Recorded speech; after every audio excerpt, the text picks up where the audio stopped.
আর এই যে মায়ের পায়ে ছুঁয়ে গেলাম যে মা এই সেই বর্ণ পরিচয়, যে বর্ণ পরিচয় দেখে আমরা শিখেছি ময়াকারে মা, বয়াকারে বা, বয়াকারে মা বাবা। ঈশ্বরচন্দ্র বিদ্যাসাগর এর মূর্তিটাকেও ভেঙে দিয়েছে ওরা।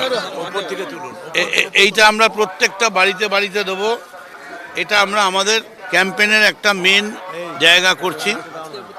বিদ্যাসাগর আমাদের কি দিয়েছেন যেটা ওরা জানেন না, বা এটা সহজ পাঠ। এবং বাংলার যে অস্মিতা, বাংলার যে ঐতিহ্য, যেটাকে ধ্বংস করার জন্য বিজেপি পাগলের মতো করছে, এই দুটো বই বলবো ওই গবেটগুলোকে পড়তে। কোন গভর্নমেন্ট?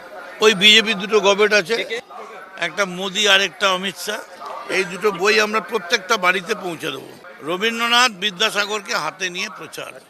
বাংলার মাটি বাংলার জল, মোদের গরব মোদের আশা, আমরি বাংলা ভাষা। হাতে এক হাতে বিদ্যাসাগর, এক হাতে রবীন্দ্রনাথ।